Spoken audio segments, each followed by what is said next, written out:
ಶ್ರೀ ಗುರುಭ್ಯೋ ನಮಃ ಪರಮಗುರುಭ್ಯೋ ನಮಃ ಶ್ರೀಮದಾನಂದತೀರ್ಥ ಭಗವತ್ಪಾದಾಚಾರ್ಯೇಭ್ಯೋ ನಮಃ ಶ್ರೀ ವೇದವ್ಯಾಸಾಯ ನಮಃ ಹರಿ ಓಂ. ಜನ್ಮಾದ್ಯಸ್ಯ ಯತೋನ್ಮಯಾದಿತರತಶ್ಚಾರ್ಥೇಷ್ವಭಿಜ್ಞಸ್ವರಾಟ್ ತೇನೇ ಬ್ರಹ್ಮಹೃದಯ ಆದಿಕವಯೇ ಮುಖ್ಯಂ ತೇಯಂ ಸೂರಯಃ ತೇಜೋ ವಾರಿಮೃದಾಂ ಯಥಾ ವಿನಿಮಯೋ ಯತ್ರ ತ್ರಿಸರ್ಗೋ ಮೃಷಾ ಧಾಮ್ನಾ ಸ್ವೇನ ಸದಾ ನಿರಸ್ತಕುಹಕಂ ಸತ್ಯಂ ಪರಂ ಧೀಮಹಿ.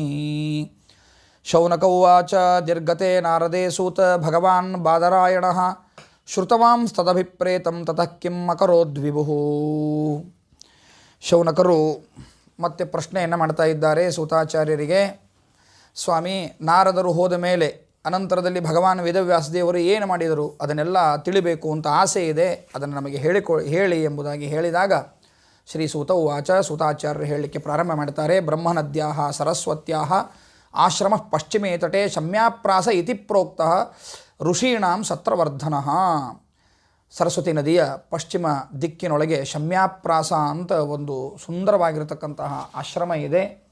ಆ ಆಶ್ರಮದಲ್ಲಿ ಭಗವಾನ್ ವೇದವ್ಯಾಸದೇವರು ವಿಶೇಷವಾಗಿ ತಸ್ಮಿನ್ ಋಷ್ಯಾಶ್ರಮೇ ವ್ಯಾಸೋ ಬದರಿ ಷಂಡಮಂಡಿತೆ, ಅಲ್ಲಿ ಬದರಿಕಾಶ್ರಮ ಅಂತ ಇದೆ ಶಮ್ಯಾಪ್ರಾಸದೊಳಗೆ. ಆ ಬದರಿಕಾಶ್ರಮದೊಳಗೆ ವೇದವ್ಯಾಸದೇವರು ಏಕಾಂತರಾಗಿ ಕೂತ್ಕೊಂಡಿದ್ದಾರೆ. ನಾರದರು ಹೇಳಿರ್ತಕ್ಕಂತಹ ಮಾತನ್ನು ಆಲೋಚನೆಯನ್ನು ಮಾಡ್ತಾ ಇದ್ದಾರೆ. ಯಾವಾಗಲೂ ಕೂಡ ಪರಮಾತ್ಮನಲ್ಲಿ ಮಾಡತಕ್ಕಂತಹ ಭಕ್ತಿ ಏನದ ಅದುವೇ ಸಾಧಕ ಆಗ್ಯದೋ ಹೊರತು ಭಕ್ತಿ ಬಿಟ್ಟು ನಾವು ಇನ್ನೇನು ಮಾಡಿದರೂ ಕೂಡ ಅದು ಪ್ರಯೋಜನಕಾರಿ ಆಗೋದಿಲ್ಲ. ಇಡೀ ಜಗತ್ತು ಅವನ ಅಧೀನವಾಗಿದೆ, ಅವನ ಬಂಧನದೊಳಗೆ ಸಿಕ್ಕೊಂಡಿದೆ. ಎಲ್ಲ ಜೀವಿಗಳು ಅವನ ಬಂಧನದೊಳಗೆ ಸಿಕ್ಕೊಂಡಿದ್ದಾರೆ, ಅವನ ಮಾಯೆಯಲ್ಲಿ ಸಿಕ್ಕೊಂಡಿದ್ದಾರೆ, ಅವನ ಇಚ್ಛೆಯಲ್ಲಿ ಸಿಕ್ಕೊಂಡಿದ್ದಾರೆ. ಅದರಿಂದ ದಾಟಿ ಬರಲಿಕ್ಕೆ ಯಾರ್ಯಾರಿಗೂ ಸಾಧ್ಯ ಇಲ್ಲ. ಎಲ್ಲರೂ ಕೂಡ ಏನು ತಿಳ್ಕೊಂಡು ಈ ಸಂಸಾರ ಬಂಧನಕ್ಕೆ ಬಂದಾರಂದ್ರೆ ಪರೋಪಿ ಮನುತೆ ಅನರ್ಥಂ ತತ್ಕೃತಂ ಚಾಭಿಪದ್ಯತೆ. ಎಂತಹ ದೊಡ್ಡ ಅನರ್ಥ ಅಂದ್ರೆ ನಾನೇ ಕರ್ತ, ನಾನು ಮಾಡಿದೆ ಅನ್ನೋದೇ ದೊಡ್ಡ ಸಂಸಾರ ಬಂಧನಕ್ಕೆ ಕಾರಣ ಆಗಿದೆ. ಇದು ದೊಡ್ಡ ಜೀವಿಯಲ್ಲಿ ಇರತಕ್ಕಂತಹ ದೊಡ್ಡ ದೋಷ. ನಾನು ಮಾಡಿದೆ ಅಹಂ ಕರ್ತ ಅನ್ನೋದೇನದಲ್ಲ, ಇದು ಮಹಾ ದೊಡ್ಡದಾಗಿರ್ತಕ್ಕಂತಹ ಆಪತ್ತು. ಇದನ್ನು ಜೀವಿಗಳೆಲ್ಲ ಈ ಸತ್ವ ರಜಸ್ತಮಸ್ಸು ಅಂತೇನು ಪ್ರಾಕೃತಿಕ ಗುಣಗಳವ, ಈ ಗುಣಗಳು ಇದ್ದಿರೋಣದರಿಂದ ಆ ಭಾವನೆ ಎಲ್ಲರೊಳಗೂ ಬಂದುಬಿಡುತ್ತದೆ. ಹೀಗಾಗಿ ಪಾಪ ಇದರಿಂದ ದಾಟಲಿಕ್ಕೆ ಅಂತಂದ್ರೆ ಆಗುವುದನೇ ಇಲ್ಲ. ಇದನ್ನು ದಾಟಬೇಕಾದರೆ ನೀನು ಕರ್ತನಲ್ಲ, ಭಗವಂತನೇ ಕರ್ತ. ಏನು ನಿನ್ನಿಂದ ಮಾಡಲಿಕ್ಕೆ ಸಾಧ್ಯ ಇದೆ? ನಿನ್ನಿಂದ ಏನೂ ಮಾಡಲಿಕ್ಕೆ ಸಾಧ್ಯ ಇಲ್ಲ. ಏನು ಮಾಡಿದರೂ ಕೂಡ ಭಗವಂತನ ಪ್ರೇರಣೆಯಿಂದಲೇ, ಭಗವಂತನ ಇಚ್ಛೆಯಂತೇನೆ. ಭಗವಂತ ಮಾಡಿಸಿದರೆ ಉಂಟು, ಮಾಡಿಸದೇ ಹೋದರೆ ಇಲ್ಲ. ಎಲ್ಲವನ್ನೂ ಕೂಡ ಮಾಡುವವನು ಭಗವಂತ. ಸೃಷ್ಟಿ ನಿನ್ನಿಂದ ಮಾಡಲಿಕ್ಕಂತೂ ಸಾಧ್ಯ ಇಲ್ಲ, ಸ್ಥಿತಿನೂ ನಿನ್ನಿಂದ ಮಾಡಲಿಕ್ಕೆ ಸಾಧ್ಯ ಇಲ್ಲ, ಸಂಹಾರನೂ ನಿನ್ನಿಂದ ಮಾಡಲಿಕ್ಕೆ ಸಾಧ್ಯ ಇಲ್ಲ, ಜ್ಞಾನವನ್ನೂ ನೀನು ಕೊಡಲಿಕ್ಕೆ ಸಾಧ್ಯ ಇಲ್ಲ, ಅಜ್ಞಾನವನ್ನು ತುಂಬಲಿಕ್ಕೂ ನೀನು ಸಾಧ್ಯ ಇಲ್ಲ, ಇನ್ನೊಬ್ಬರನ್ನ ಸಂಸಾರ ಬಂಧನದೊಳಗೆ ನೀನು ಹಾಕಲಿಕ್ಕೂ ಸಾಧ್ಯ ಇಲ್ಲ, ಸಂಸಾರ ಬಂಧನದೊಳಗೆ ಬಿದ್ದವ್ರನ್ನ ಮೋಚನ ಮಾಡಲಿಕ್ಕೂ ಸಾಧ್ಯ. ನೀನೇ ಮೋಚನಕ್ಕೊಳಗಾಗಿಲ್ಲ, ಇನ್ನು ಉಳಿದವ್ರನ್ನೇನು ಮೋಚನ ಮಾಡ್ತೀನಿ ನೀನು, ಇದು ಸಾಧ್ಯ ಇಲ್ಲ. ಹಾಗಾದರೆ ಇದನ್ನೆಲ್ಲ ಮಾಡತಕ್ಕಂಥವನು ಯಾರು? ಸಾಕ್ಷಾತ್ ಶ್ರೀಹರಿ ಎಂಬುದಾಗಿ ತಿಳಿಸಿಕೊಡಬೇಕು. ಅದಕ್ಕೋಸ್ಕರವಾದ ಶ್ರೇಷ್ಠವಾಗಿರ್ತಕ್ಕಂತಹ ಭಕ್ತಿ ಉತ್ಪದ್ಯತೆ ಪುಂಸಾಂ, ಪರಮಾತ್ಮನಲ್ಲಿ ಶ್ರೇಷ್ಠವಾಗಿರ್ತಕ್ಕಂತಹ ಭಕ್ತಿ ಹುಟ್ಟಬೇಕು ಅನ್ನುವಂತಹ ಕಾರಣದಿಂದ ಭಗವಾನ್ ಬಾದರಾಯಣರು ಭಾಗವತ ಪುರಾಣವನ್ನು ರಚನೆಯನ್ನು ಮಾಡಿದ್ದಾರೆ. ಸಂಹಿತಾಂ ಭಾಗವತೀಂ ಕೃತ್ವಾ ಅನುಕ್ರಮ್ಯ ಚ ಆತ್ಮಜಂ ಶುಕಂ ಅಧ್ಯಾಪಯಾಮಾಸ ನಿವೃತ್ತಿ ನಿರತಂ ಮುನಿಂ. ಆಗ ಭಾಗವತವನ್ನು ಬರೆದದ್ದೇ ತಡ ಮೊದಲು ಯಾರಿಗೆ ಉಪದೇಶ ಮಾಡಿದರು ಅಂತ ತಮ್ಮ ಮಗನಿಗೆ ಉಪದೇಶ ಮಾಡಿದರಂತ ವೇದವ್ಯಾಸದೇವರು. ಶ್ರೇಷ್ಠವಾಗಿರ್ತಕ್ಕಂಥ ಭಾಗವತಕ್ಕೆ ಮುಖ್ಯ ಅಧಿಕಾರಿಗಳು, ಕೇಳಲಿಕ್ಕೆ ಮುಖ್ಯ ಅಧಿಕಾರಿ ಭಗವಂತನಿಂದ ಕೇಳಬೇಕಲ್ಲ, ಅದಕ್ಕೆ ಮುಖ್ಯ ಅಧಿಕಾರಿಗಳು ಯಾರು ಅಂದರೆ ಶುಕಾಚಾರ್ಯರು. ಯಾಕೆ ಶುಕಾಚಾರ್ಯರು? ಶುಕಾಚಾರ್ಯರು ಹೆಂಗಿದ್ರು ಅಂದರೆ ನಿವೃತ್ತಿ ನಿರತಂ ಮುನಿಂ. ಯಾವತ್ತೂ ಪ್ರವೃತ್ತ ಕರ್ಮದೊಳಗೆ ಇಲ್ಲೇ ಇಲ್ಲ, ನಿವೃತ್ತಿ ಮಾರ್ಗದೊಳಗೆ ಇದ್ದರವರು. ಸಂಸಾರ ಬಂಧನವನ್ನು ಬಿಡಿಸುವಂತಹ ನಿವೃತ್ತಿ ಮಾರ್ಗದೊಳಗೆ ಇದ್ದರೂ, ಆದ್ದರಿಂದಾಗಿ ಶುಕಾಚಾರ್ಯರೇ ಇದಕ್ಕೆ ಅಧಿಕಾರಿಗಳು. ಒಂದರ್ಥ. ಇನ್ನೊಂದು ಅರ್ಥದಲ್ಲಿ ಶುಕಾಚಾರ್ಯರು ಮಹರುದ್ರದೇವರ ಅವತಾರ, ವೈರಾಗ್ಯ ಶಿಖಾಮಣಿಗಳು. ಆದ್ದರಿಂದ ವೈರಾಗ್ಯವಂತರಿಗೆ ಭಾಗವತ ಬೇಕೋ ಹೊರತು ಸಂಸಾರದೊಳಗಿರುವಂಥವರಿಗೆ ಭಾಗವತ ಹಿಡಿಸುವುದಿಲ್ಲ. ಯಾರಿಗೆ ವೈರಾಗ್ಯ ಬೇಕು ಅಂತ ಅನ್ನಿಸ್ತದೋ ಅವರಿಗೆ ಮಾತ್ರ ಭಾಗವತ ಹಿಡಿಸ್ತದೆ.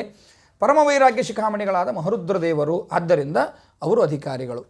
ದೇವರಿಂದ ಕೇಳುವಷ್ಟರ ಮಟ್ಟಿಗೆ ವೈರಾಗ್ಯ ಶುಕಾಚಾರ್ಯರಲ್ಲಿಯೂ ಕೂಡ ಸ್ವಲ್ಪ ಕಡಿಮೆ, ವಾಯುದೇವರನ್ನು ಕಂಪೇರ್ ಮಾಡಿದಾಗ. ಆದ್ದರಿಂದ ಶುಕಾಚಾರ್ಯರ ಒಳಗೆ ಯಾರಿದ್ದಾರೆ? ವಾಯುದೇವರಿದ್ದಾರೆ. ಆದ್ದರಿಂದ ಅಂತಹ ವಾಯುದೇವರಿಗೆ, ಶುಕಾಚಾರ್ಯರಿಗೆ ಶ್ರೀಮದ್ ಭಾಗವತವನ್ನು ಪರಮಾತ್ಮ ಉಪದೇಶವನ್ನು ಮಾಡಿದ್ದಾನೆ. ಆ ಭಾಗವತವನ್ನು ಶುಕಾಚಾರ್ಯರು ಭಾರೀ ಅಧ್ಯಯನವನ್ನು ಮಾಡಿದರಂಥದನ್ನು. ಅನಂತರದಲ್ಲಿ ಸವೈ ನಿವೃತ್ತಿ ನಿರತಃ ಸರ್ವತ್ರೋಪೇಕ್ಷಕೋ ಮುನಿ ಕಸ್ಯವ ಬೃಹತೀಂ ಏತಾಂ ಆತ್ಮಾರಾಮ ಸಮಭ್ಯಸತ್. ಅನಂತರದಲ್ಲಿ ಆತ್ಮಾರಾಮಶ್ಚ ಮುನಯ ನಿರ್ಗ್ರಾಹ್ಯ ಅಪ್ಯುರುಕ್ರಮೆ ಕುರ್ವಂತೈಹುತಿಕಿಂ ಭಕ್ತಿಂ ಇತ್ತಂ ಭೂತ ಗುಣೋ ಹರಿಹಿ ಹರೇರ್ಗುಣಾಕ್ಷಿಪ್ರಮತ್ತಿ ಭಗವಾನ್ ಬಾದರಾಯಣಿ ಅಧ್ಯಗಾನ್ ಮಹದಾಖ್ಯಾನಂ ನಿತ್ಯಂ ವಿಷ್ಣು ಜನಪ್ರಿಯಂ. ಇಂತಹ ಭಗವಂತನ ಮಹಿಮೆಯನ್ನು, ಭಗವಂತನ ಸರ್ವೋತ್ತಮತ್ವವನ್ನು, ನಿವೃತ್ತಿ ಮಾರ್ಗದೊಳಗೆ ನಮ್ಮನ್ನು ತೊಡಗಿಸ್ತಕ್ಕಂತಹ ಇಂತಹ ಶ್ರೇಷ್ಠವಾದ ಶ್ರೀಮದ್ ಭಾಗವತವನ್ನು ಶುಕಾಚಾರ್ಯರು ಅಧ್ಯಯನವನ್ನು ಮಾಡಿ ಜನರಿಂದಲೂ ಕೂಡ ಅಧ್ಯಯನವನ್ನು ಮಾಡಿಸಿದ್ದಾರೆ. ಯಾರಿಗೆ ಮಾಡಿಸಿದರು ಅಂದರೆ ಪರೀಕ್ಷಿತ ರಾಜನಿಗೆ ಮಾಡಿಸಿದರು ಅಂತ ಆ ಸಂದರ್ಭದಲ್ಲಿ ನಮಗೆಲ್ಲರಿಗೂ ಆಯಿತು ಅಂತ ಹಿಂದೆ ಹೇಳಿದರು. ಇನ್ನು ಆವಾಗ ಒಂದು ಪ್ರಶ್ನೆ ಕೇಳಿದ್ರು ಅವರು. ಏನಂತ ಪ್ರಶ್ನೆ ಕೇಳಿದರು? ಪರೀಕ್ಷಿತ ಮಹಾರಾಜ ಯಾಕೆ ಬಂದ, ಅವಂಗೂ ಶುಕಾಚಾರ್ಯಗೂ ಹೆಂಗೆ ಸಮಾಗಮ ಆಯಿತು ಅದನ್ನು ಹೇಳ್ರಿ, ಅದು ದೊಡ್ಡ ಕುತೂಹಲದ ಪ್ರಶ್ನೆ ಅದ ಅಂತ ಹಿಂದೆ ಕೇಳಿದ್ರಲ್ಲ. ಅದಕ್ಕೆ ಆ ಪರೀಕ್ಷಿತ ರಾಜನ ಕಥೆಯನ್ನು ಹೇಳ್ತೇನೆ ನೋಡು. ಪರೀಕ್ಷಿತೋತ ರಾಜರ್ಷೇಹೇ ಜನ್ಮ ಕರ್ಮ ವಿಲಾಪನಂ. ಪರೀಕ್ಷಿತ ರಾಜರ ಜನ್ಮವೇ ಆಶ್ಚರ್ಯಕರವಾದದ್ದು ಅಂತ ಹೇಳಿದ್ರಲ್ಲ. ಇನ್ನು ಅವರು ಕಲಿನಿಗ್ರಹವೇ ಮೊದಲಾಗಿರ್ತಕ್ಕಂಥ ಅವರ ಕರ್ಮಗಳೂ ಕೂಡ ಆಶ್ಚರ್ಯಕರವಾದದ್ದು ಅಂತ ಏನು ಹೇಳಿದ್ರಲ್ಲ, ಅದನ್ನು ಹೇಳ್ತಾನೆ ಕೇಳ್ರಿ. ಸಂಸ್ಥಾಂಚ ಪಾಂಡುಪುತ್ರಾಣಾಂ ವಕ್ಷೆ ಕೃಷ್ಣ ಕಥೋದಯಾಂ. ಶ್ರೀಕೃಷ್ಣ ಪರಮಾತ್ಮನ ಕಥೆ ಅದನ್ನು ಹೇಳ್ತೇನೆ ಕೇಳ್ರಿ ಎಂಬುದಾಗಿ ಹೇಳಿದ್ದಾರೆ. ಅನಂತರದಲ್ಲಿ ಇಲ್ಲಿಂದ ಭಾಗವತ ಕಥೆ ಪ್ರಾರಂಭ ಆಗ್ತದೆ ನೋಡ್ರಿ. ಭಾಗವತದ ಕಥೆ ಪ್ರಾರಂಭ ಆಗೋದು ಎಲ್ಲಿಂದ ಅಂದರೆ ಭೀಮಸೇನ ದೇವರಿಂದ ಕಥೆ ಪ್ರಾರಂಭ ಆಗ್ತದೆ. ಯದಾಮೃದೆ ಕೌರವ ಸಂಸೃಂಜಯಾನಾಂ ವೀರೇಶ್ವತೋ ವೀರಗತಿಂ ಗತೇಶು ವೃಕೋದರ ವಿದ್ಧ ಗದಾ ವಿಮರ್ಶಃ ಭಗ್ನೋರು ದಂಡೇ ಧೃತರಾಷ್ಟ್ರಪುತ್ರೇ. ಧೃತರಾಷ್ಟ್ರ ಮಗನಾಗಿರ್ತಕ್ಕಂತಹ ದುರ್ಯೋಧನ ಭೀಮಸೇನ ದೇವರ ಗದಾದಿಂದ ಹೊಡೆತ ತಿಂದು ನಿರ್ವೀರ್ಯನಾಗಿ ಕೆಳಗೆ ಬಿದ್ದ ಸಂದರ್ಭದಲ್ಲಿ ಅಲ್ಲಿಂದ ಭಾಗವತ ಪ್ರಾರಂಭ. ಕಲ್ಲಿನ ಹೊಡೆದೇ ಪ್ರಾರಂಭ ಮಾಡೋದು ಭಾಗವತ, ಹಾಗೆ ಅಲ್ಲ. ಅದು ಯಾರು ಹೊಡೆಯೋರು? ಯಾರು? ಭೀಮಸೇನ ದೇವರೇ ಹೊಡೆಯೋರು. ಹೀಗೆ ಭೀಮಸೇನ ದೇವರು ಅವನನ್ನು ಹೊಡೆದಿದ್ದಾರೆ. ಹೊಡೆದು ವೃಕೋದರ ವಿದ್ಧ, ಭೀಮಸೇನ ದೇವರು ಏನಿದ್ದಾರೋ ಅವರು ತಿರುಗಿಸಿ ಗದೆಯನ್ನು ಹೊಡೆದದ್ದರಿಂದ ಭಾರೀ ಬಲವಾದ ಪೆಟ್ಟು ಬಿದ್ದಿದ್ದರಿಂದ ಭೂಮಿಯೊಳಗೆ ಕೆಳಗೆ ಬಿದ್ದಿದ್ದಾನೆ. ಆ ಸಂದರ್ಭದಲ್ಲಿ ಅಶ್ವತ್ಥಾಮಾಚಾರ್ಯರು ಬಂದು ನೋಡ್ತಾರೆ. ನೋಡಿದಾಗ ಅವರಿಗೇನೋ ಸ್ವಲ್ಪ ಭಾರಿ ದುಃಖ ಅನ್ನಿಸ್ತು. ದುರ್ಯೋಧನ ಬಿದ್ದದ್ದು ನೋಡಿ ಸ್ವಲ್ಪ ಪಾಂಡವರ ಮೇಲೆ ಒಂದು ಕ್ಷಣ ಕೋಪನೂ ಬಂತು ಅವರಿಗೆ. ವಿನಾಕಾರಣ ತಮಗೆ ಸಂಬಂಧ ಇರಲಾರದೆ ಬಿಡಲಾರದೆ ದ್ರೌಪದಿಯ ಸಣ್ಣ ಮಕ್ಕಳನ್ನು ಕೊಂದು ಬಿಟ್ಟಿದ್ದಾರೆ. ಮಾತಾ ಶಿಶೂನಾಂ ನಿಧನಂ ಸುತಾನಾಂ ನಿಶಮ್ಯ ಘೋರಂ ಪರಿತಪ್ಯಮಾನ ಯದಾ ರುದದ್ ಭಾಷ್ಪ ಕಲಾ ಕುಲಾಕ್ಷಿ ತಾಂ ಸಾಂತ್ವಯನ್ನಾಹ ಕಿರೀಟಮಾಲಿ. ಆಗ ಮಕ್ಕಳು ಸತ್ತದ್ದನ್ನು ನೋಡಿ ಬಹಳ ದುಃಖ ಪಡ್ತಾ ಇದ್ದಾಳೆ ದ್ರೌಪದಿ. ಆ ಸಂದರ್ಭದಲ್ಲಿ ಅರ್ಜುನನಿಗೆ ಬಹಳ ಬೇಸರ ಬಂದು ಹೇಳ್ತಾನೆ, ಏನು ಅಳ್ಳಿಕ್ಕೆ ಅಂತೂ ಹೋಗಬೇಡ. ತನ್ಮಾ ಶುಚಸ್ತೆ ಪ್ರವ್ರಜಾಮಿ ಭದ್ರೆ ಯದ್ ಬ್ರಹ್ಮ ಬಂದೋಹೋ ಶಿರ ಆತತಾಯಿನಃ. ಏನು ಹೆದರ್ಲಿಕ್ಕೆ ಹೋಗಬೇಡ. ಅನವಶ್ಯಕವಾಗಿ ದುರ್ಯೋಧನನಿಗೂ ಲಾಭ ಇಲ್ಲ, ತನಗೂ ಲಾಭ ಇಲ್ಲ. ಚಿಕ್ಕ ಮಕ್ಕಳನ್ನು ಕೊಂದಿದ್ದಾನೆ ಅಶ್ವತ್ಥಾಮ, ಬಿಡುವುದಿಲ್ಲ ಅವನನ್ನು. ನಾಳೆ ಅವನ ಶಿರಚ್ಛೇದನವನ್ನು ಮಾಡಿ ನಿನ್ನ ಪಾದದ ಕೆಳಗೆ ಇಡ್ತೀನಿ. ಆ ಪಾದದ ಮೇಲೆ ನೀನು, ಆ ತಲೆಯ ಮೇಲೆ ನೀನು ನರ್ತನೆಯನ್ನು ಮಾಡು ಅಂತ ಇಷ್ಟೆಲ್ಲ ಪಾಪ ಸಮಾಧಾನವನ್ನು ಮಾಡಿದ್ದಾನೆ. ಇಷ್ಟ ಮಾಡಿ ತಾನು ಕೈಯಲ್ಲಿ ಧನಸ್ಸನ್ನು ಹಿಡ್ಕೊಂಡು ಹೊರಟ. ಅಭ್ಯದ್ರವದ್ದಂಶಿತಂ ಉಗ್ರಧನ್ವಾ ಕಪಿಧ್ವಜೋ ಗುರುಪುತ್ರಂ ರಥೇನ. ಅರ್ಜುನ ಬರ್ತಾ ಇದ್ದದ್ದನ್ನು ನೋಡಿರ್ತಕ್ಕಂತಹ ಈ ಅಶ್ವತ್ಥಾಮಾಚಾರ್ಯರು ಕೂಡಲೇ ಹೊರಟು ಬಿಟ್ರಂತ. ಬೇಡ, ಅರ್ಜುನ ಬಂದ, ಈಗ ಪ್ರತಿಜ್ಞೆ ಮಾಡ್ಯಾನಂತೂ ಗೊತ್ತಾತು, ಇನ್ನು ಓಡಿ ಹೋಗಿಬಿಟ್ರಾತು ಅಂತ ಅಲ್ಲಿಂದ ಅಶ್ವತ್ಥಾಮಾಚಾರ್ಯರು ಬೇಗನೆ ರಥದಲ್ಲಿ ಓಡಿ ಹೊರಟಿದ್ದಾರೆ. ಏನು ಮಾಡಿದರೂ ಕೂಡ ದಾಟಿಸಿಕೊಳ್ಳಿಕ್ಕೆ ಆಗಲಿಲ್ಲ, ಸಿಕ್ಕಾಕೊಂಡಿದ್ದಾರೆ. ಹೇಗೆ ಸಿಕ್ಕೊಂಡ್ರು ಅಂದರೆ ಯಾವದ್ಗಮಂ ರುದ್ರಭಯಾದ್ ಯಥಾರ್ಕಿಹಿ. ರುದ್ರದೇವರ ಭಯದಿಂದ ಹಿಂದೆ ಓಡ್ತಾ ಇರತಕ್ಕಂಥ ಶನೈಶ್ವರ ಸಿಕ್ಕಾಕೊಂಡಂತ, ರುದ್ರದೇವರ ಕೈಯಾಗಿ ಸಿಕ್ಕಾಕೊಂಡಂತ. ಇದನ್ನೆಲ್ಲ ಅಬದ್ಧ ಕಥೆಯನ್ನು ಹೇಳ್ತಾರೆ ಇವತ್ತೆಲ್ಲ. ರುದ್ರದೇವರಿಗೆ ತೊಂದರೆ ಕೊಟ್ಟ ಶನಿ ಅಂತ ಹೇಳಿಬಿಡ್ತಾರೆ. ಖಂಡಿತ ಇಲ್ಲ. ಶನಿ ರುದ್ರದೇವರಿಗೇನು ಹಿಂಸೆಯನ್ನು ಕೊಡ್ತಾನೆ? ಅವನು ಅಷ್ಟು ದೊಡ್ಡವನು, ರುದ್ರದೇವರಿಗಿಂತ ದೊಡ್ಡವೇನು ಶನಿ ಅವ ಅಲ್ಲ. ಭಾಗವತ ಹೇಳ್ತದೆ, ಯಾವದ್ಗಮಂ ರುದ್ರ ಭಯಾತ್ ಯಥಾರ್ಕಿಹಿ. ರುದ್ರದೇವರ ಭಯದಿಂದ ಶನೈಶ್ವರ ಹೇಗೆ ಓಡಿ ಹೋದ್ನೋ ಹಾಗೆ ಅರ್ಜುನನನ್ನು ನೋಡಿ ಅಶ್ವತ್ಥಾಮಾಚಾರ್ಯರು ಓಡಿ ಹೋಗಿದ್ದಾರೆ. ಇನ್ನೇನು ಮಾಡಲಿಕ್ಕಾಗೋದಿಲ್ಲ ಅಂತ ಗೊತ್ತಾಯಿತು. ಆ ಸಂದರ್ಭದಲ್ಲಿ ಯಾಕೆ ಇನ್ನೂ ಜೋರು ಓಡ್ಬೇಕಂದ್ರೆ ಕುದುರೆ ಬಳಲಿ ಹೋಗಿವೆ, ಅದಕ್ಕೆ ಹೋಗ್ಲಿಕ್ಕಾಗಿಲ್ಲ. ಹಂಗಾರೆ ಇನ್ನು ತಾನು ಯುದ್ಧ ಮಾಡಬೇಕು ಅಂದರೆ ಸಾಮರ್ಥ್ಯ ಇಲ್ಲ ಅಂತ ಗೊತ್ತಾಯಿತು. ಅದಕ್ಕೋಸ್ಕರ ಏನು ಮಾಡಿದರು, ಬ್ರಹ್ಮಾಸ್ತ್ರವನ್ನು ಬಿಡಬೇಕು ಎಂಬುದಾಗಿ ಶುದ್ಧವಾದ ನೀರನ್ನು ಆಚಮನವನ್ನು ಮಾಡಿ ಒಂದೇ ಒಂದು ಮನಸ್ಸಿನಿಂದ ಅಜಾನನ್ನಪಿ ಸಂಹಾರಂ ಪ್ರಾಣಕೃಚ್ಛನ ಉಪಸ್ಥಿತೆ. ತಮ್ಮ ಪ್ರಾಣಕ್ಕೆ ಆಪತ್ತು ಬಂತೀಗ ಅಂತ ಗೊತ್ತಾಗಿ ಕೂಡಲೇ ಏನು ಮಾಡಿದ್ದಾರೆ, ಬ್ರಹ್ಮಾಸ್ತ್ರವನ್ನು ಬಿಟ್ಟಿದ್ದಾರೆ. ಅವರು ಬ್ರಹ್ಮಾಸ್ತ್ರವನ್ನು ಬಿಟ್ಟದ್ದನ್ನು ನೋಡಿ ಅರ್ಜುನ ಶ್ರೀಕೃಷ್ಣ ಪರಮಾತ್ಮನಿಗೆ ಅಂದ, ಏನಿದು ಭಾರಿ ಹೊಳಿಲಿಕ್ಕತ್ತಲ್ಲ, ಕೃಷ್ಣ ಕೃಷ್ಣ ಮಹಾಭಾಗ ಭಕ್ತಾನಾಂ ಅಭಯಂಕರ ತ್ವಂ ಏಕೋ ದಹ್ಯಮಾನಾನಾಂ ಅಪವರ್ಗೋಸಿ ಸಂಸ್ಕೃತೆ ತ್ವಂ ಆದ್ಯ ಪುರುಷ ಸಾಕ್ಷಾತ್ ಈಶ್ವರ ಪ್ರಕೃತೆ ಪರಃ ಮಾಯಾಂ ಯುಧಸ್ಯ ಚಿಚ್ಛಕ್ತ್ಯ ಕೈವಲ್ಯೇ ಸ್ಥಿತ ಆತ್ಮನಿ. ಶ್ರೀಕೃಷ್ಣ ಪರಮಾತ್ಮ ಭಕ್ತರಿಗೆ ಅಭಯಂಕರ ನೀನು. ಯಾರು ಭಕ್ತರಿದ್ದಾರೋ ಅವರಿಗೆ ಯಾವುದೂ ಭಯ ಆಗದಂತೆ ನೋಡತಕ್ಕಂತಹ ಮಹಾಸ್ವಾಮಿ ನೀನು ಒಬ್ಬನೇ, ನಿನ್ನ ಬಿಟ್ಟರೆ ಇನ್ಯಾರೂ ಇಲ್ಲ. ಭಾರೀ ಜ್ವಲಿಸಿ ಬರ್ತಾ ಇರತಕ್ಕಂತಹ ಈ ತೇಜಸ್ಸೇನಿದೆ ಅಶ್ವತ್ಥಾಮಾಚಾರ್ಯರು ಬಿಟ್ಟಿರ್ತಕ್ಕಂಥದ್ದು ಯಾವುದಿದು, ಏನು ಹೇಳು ಎಂಬುದಾಗಿ ತಾನು ಕೇಳಿದ್ದಾನೆ. ಕೇಳುವಾಗಲೇ ನೀನು ಸರ್ವೋತ್ತಮ, ಪ್ರಕೃತಿಗಿಂತಲೂ ಕೂಡ ಉತ್ತಮನಾದವನಾಗಿದ್ದೀಯಾ ಅಂತ ಎಷ್ಟು ಚಂದ ಸ್ತೋತ್ರ ಮಾಡ್ತಾನೋ. ತ್ವಂ ಆದ್ಯ ಪುರುಷ, ಎಂಥ ಸುಂದರವಾಗಿರ್ತಕ್ಕಂಥ ಸ್ತೋತ್ರ ಇದು. ನೀನೇ ಸರ್ವೋತ್ತಮ, ಆದ್ಯ ಮೊದಲಿಗೆ ನೀನೇ ಸರ್ವೋತ್ತಮ, ನೀನೇ ಪುರುಷ, ಎಲ್ಲರ ದೇಹದೊಳಗೆ ನಿಯಾಮಕನಾಗಿರ್ತಕ್ಕಂಥವನು ನೀನೇ. ಆದ್ದರಿಂದ ನೀನು ಪುರುಷ, ಸಾಕ್ಷಾತ್ ಈಶ್ವರ, ನಿನ್ನನ್ನೇ ಈಶ್ವರ ಅನ್ನಬೇಕು, ಮಿಕ್ಕವರೇ ಯಾರೂ ಅಲ್ಲ, ಶ್ರೀಹರಿಯೇ ಈಶ್ವರ. ಪ್ರಕೃತೇ ಪರಃ, ಪ್ರಕೃತಿ ತತ್ವಾಭಿಮಾನ ದೇವತೆ ಆಗಿರ್ತಕ್ಕಂಥ ಲಕ್ಷ್ಮೀದೇವಿಗಿಂತಲೂ ಕೂಡ ನೀನು ಸರ್ವೋತ್ತಮನಾಗಿದ್ದೀಯ ಭಗವಂತ. ಇಡೀ ಜಗತ್ತು ನಿನ್ನ ಇಚ್ಛೆಯೊಳಗೆ ನಿಂತುಕೊಂಡಿದೆ ಅಂತ ಅರ್ಜುನ. ಆದ್ದರಿಂದ ಇದು ಏನು ಹೇಳು ತೇಜಸ್ಸು ಎಂಬುದಾಗಿ. ಕಿಮಿದಂ ಸ್ಥಿತ ಕುತೋ ವೇತಿ ದೇವ ನಾ ವೇದ್ಮಹಂ, ನನಗೇನು ಗೊತ್ತಾಗ್ತಾ ಇಲ್ಲಪ್ಪ ಅಂತ ಅರ್ಜುನ. ಏನಿದು ಹೇಳು ತೇಜಸ್ಸು ಎಂಬುದಾಗಿ ಕೇಳಿದಾಗ ಶ್ರೀ ಭಗವಾನ್ ವಾಚ ವೇತ್ಥೇದಂ ದ್ರೋಣಪುತ್ರಸ್ಯ ಬ್ರಾಹ್ಮಂ ಅಸ್ತ್ರಂ ಪ್ರದರ್ಶಿತಂ ನೈವಾಸೌ ವೇದ ಸಂಹಾರಂ ಪ್ರಾಣಭಾದ ಉಪಸ್ಥಿತಿ. ಅವನಿಗೆ ಪ್ರಾಣಭಾದ ಬಂದಿದೆ ಅನ್ನುವ ಕಾರಣಕ್ಕಾಗಿ ಅದನ್ನು ಹೇಗೆ ಹಿಂದೆ ತೆಗಿಬೇಕು ಅಂತ ಗೊತ್ತಿಲ್ಲ, ವೀಕ್ನೆಸ್ ಹೇಳೇಬಿಟ್ಟ ಶ್ರೀಕೃಷ್ಣ ಪರಮಾತ್ಮ ಮೊದಲಿಗೇನೆ. ಹಿಂದೆ ಹೆಂಗೆ ತೆಗಿಬೇಕು ಅಂತ ಗೊತ್ತಿಲ್ಲ ಅಶ್ವತ್ಥಾಮಾಚಾರ್ಯರಿಗೆ. ಶ್ರೇಷ್ಠವಾಗಿರ್ತಕ್ಕಂತಹ ಬ್ರಹ್ಮಾಸ್ತ್ರವನ್ನು ಬಿಟ್ಟಿದ್ದಾರೆ. ಇದು ಬ್ರಹ್ಮಾಸ್ತ್ರದ ತೇಜಸ್ಸು. ಈ ಬ್ರಹ್ಮಾಸ್ತ್ರಕ್ಕೆ ಸರಿಸಾಟಿಯಾದ ತೇಜಸ್ಸು ಮತ್ತೊಂದಿಲ್ಲ.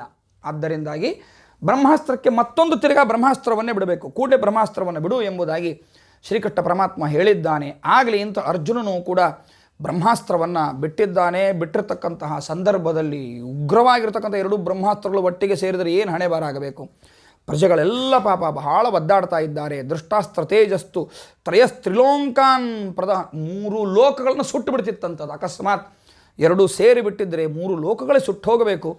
ಅಂತಹ ಆ ಅಗ್ನಿಯನ್ನು ನೋಡಿ ಪ್ರಜೆಗಳೆಲ್ಲ ಒದ್ದಾಡ್ತಾ ಇರೋದನ್ನು ನೋಡಿ ಅನಂತರದಲ್ಲಿ ಪಾಪ ಭಗವಂತನ ಮಾತಿನಂತೆ ಅರ್ಜುನ ಆ ಅಸ್ತ್ರಗಳನ್ನು, ಎರಡೂ ಅಸ್ತ್ರಗಳನ್ನು ಉಪಸಂಹಾರ ಮಾಡಿದ್ದಾನೆ. ತತ ಆಸಾಧ್ಯತರಸ ದಾರುಣಂ ಗೌತಮೀಸುತಂ ಬಬಂಧಾಮರ್ಷ ತಾಮ್ರಾಕ್ಷಃ ಪಶುಂ ರಶನಯ ಯಥಾ.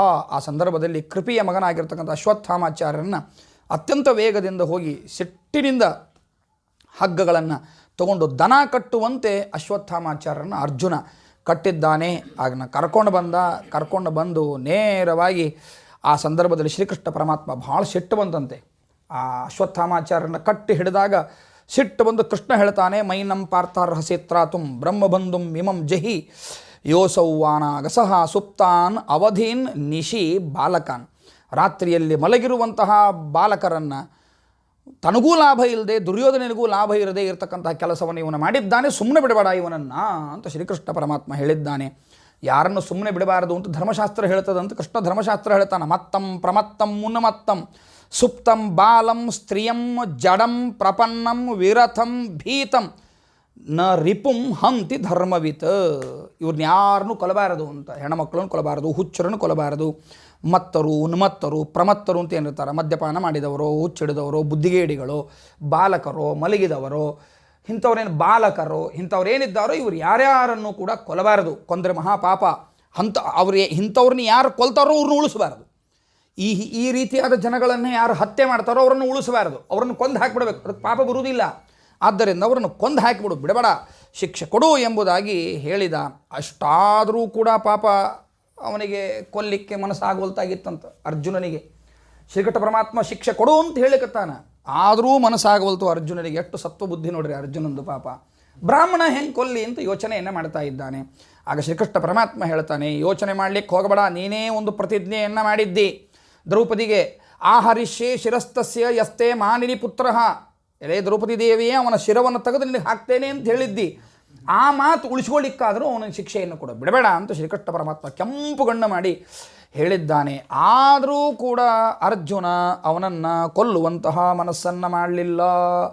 ನ ಐಚ್ಛತ್ ಹಂ ತುಂ ಗುರುಸುತಂ ಯದ್ಯಪ್ಯಾತ್ಮಹನಂ ಮಹಾನ್. ಗುರುಪುತ್ರ ಅವನನ್ನು ಹ್ಯಾಕೆ ಕೊಲ್ಲಿ ಅಂತ ಅರ್ಜುನ ಅವನನ್ನು ಕೊಲ್ಲಾರದೆ ಹಾಗೆ ಕಟ್ಕೊಂಡು ಬಂದು ದ್ರೌಪದಿಯ ಕೆಳಗೆ ಒಪ್ಪಿಸಿದ್ದಾನೆ. ದ್ರೌಪದಿ ಕಡೆಗೆ ಕಳಿಸಿದ. ನೋಡು ದ್ರೌಪದಿ ಅಂದ, ಕಟ್ಕೊಂಡು ಬಂದೀನಿ, ನೀನು ಏನು ಮಾಡ್ತೀವಿ ಮಾಡು, ನೀನು ಹೇಳ್ದಂಗೆ ನಾನು ಮಾಡ್ತೀನಿ ಅಂತ ಅರ್ಜುನ ಆ ಅಶ್ವತ್ಥಾಮಾಚಾರ್ಯರನ್ನ ಇಟ್ಟಿದ್ದಾನೆ. ಆ ಸಂದರ್ಭದಲ್ಲಿ ನೋಡ್ತಾಳೆ ದ್ರೌಪದಿ ದೇವಿ. ನೋಡಿದ ಕ್ಷಣಕ್ಕೆ ಸಿಟ್ಟು ಬರಬೇಕಾಗಿತ್ತು.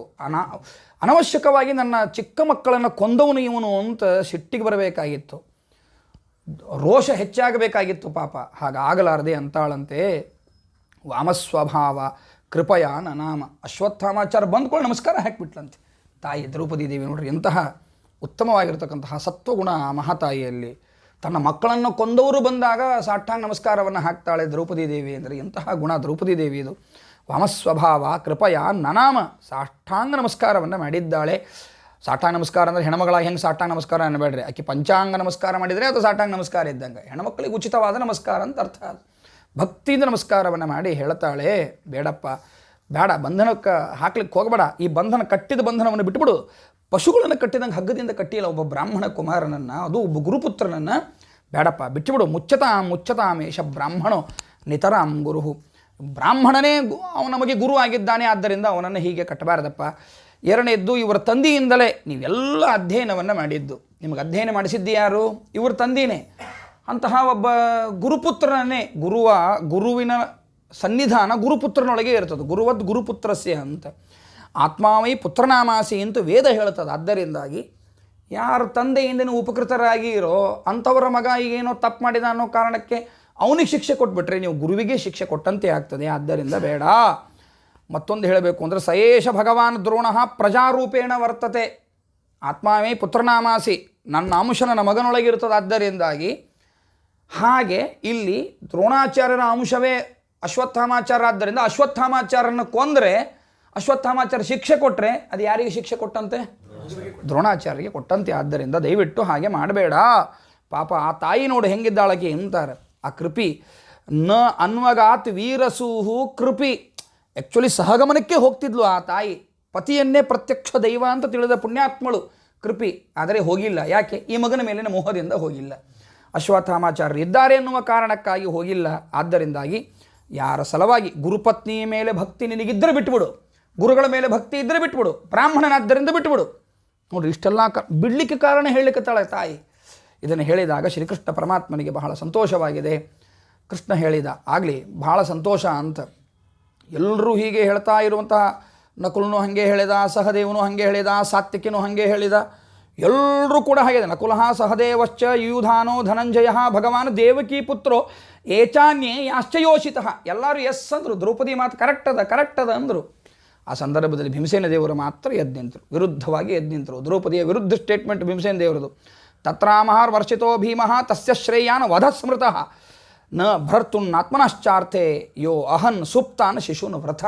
ತನಗೂ ಲಾಭ ಇಲ್ಲ, ದುರ್ಯೋಧನರಿಗೂ ಲಾಭ ಇಲ್ಲ, ಅಂತಹ ನೀಚ ಕೆಲಸವನ್ನು ಮಾಡಿದ್ದಾನೆ ಅಶ್ವತ್ಥಾಮ. ಬ್ರಾಹ್ಮಣ ಅಂತ ನೋಡಿ ಬಿಡಬೇಡ, ಇವನಿಗೆ ನಿಗ್ರಹವನ್ನು ಮಾಡು, ತಪ್ಪಿತಸ್ಥರಿಗೆ ಶಿಕ್ಷೆಯನ್ನು ಕೊಳ್ಳೇಬೇಕು, ಆದ್ದರಿಂದ ಅವಶ್ಯವಾಗಿ ನೀನು ಮಾಡು ಎಂಬುದಾಗಿ ಹೇಳಿದ್ದಾರೆ. ಈ ಮಾತನ್ನು ಕೇಳಿದಾಗ ನಿಶಮ್ಯ ಭೀಮಗದಿತಂ ದ್ರೌಪದ್ಯಾಶ್ಚ ಚತುರ್ಬುಧ ಆಲೋಕ್ಯ ವದನಂ ಸಖ್ಯು ಇದಮಾಹ ಹಸನ್ನಿವ. ಆಗ ಭಗವಂತಂತಾನೆ, ಭಲೆ ಭೀಮಸೇನ ದೇವರು ಹೇಳಿರ್ತಕ್ಕಂಥ ಮಾತು ಉಚಿತವಾದದ್ದು. ಬ್ರಹ್ಮಬಂಧುರ್ನ ಹಂತವ್ಯ ಆತತಾಯಿ ವದಾರ್ಹಣ.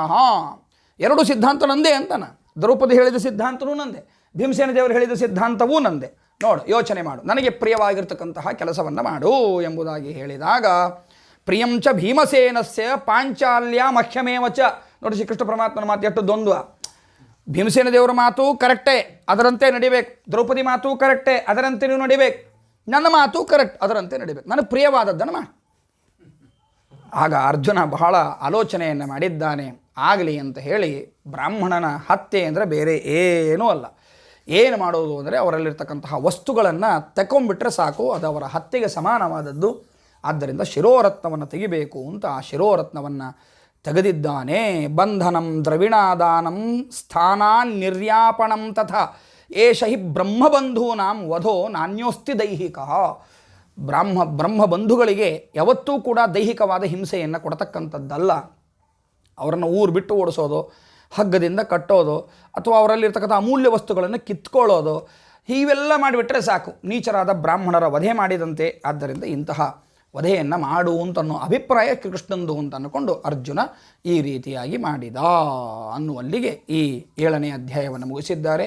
ಇದರ ನಿಜವಾದ ರಹಸ್ಯ ಏನು ಅನ್ನೋದನ್ನು 8ನೆಯ ಅಧ್ಯಾಯದಲ್ಲಿ ನೋಡ್ತಾ, ವಾಸ್ತವಿಕ ಈ ಘಟನೆ ಮಾಡಿದ್ದು ಭೀಮಸೇನ ದೇವರು ಅನ್ನೋದು ಮಹಾಭಾರತದಲ್ಲಿದ್ದಂತಹ ವಿರೋಧದ ಪ್ರಸಂಗವನ್ನು ನಾಳೆ ದಿವಸ ನೋಡೋಣ. ಶ್ರೀಕೃಷ್ಣಾರ್ಪಣಮಸ್ತು. ಮಧ್ವೇಶಾರ್ಪಣಮಸ್ತು.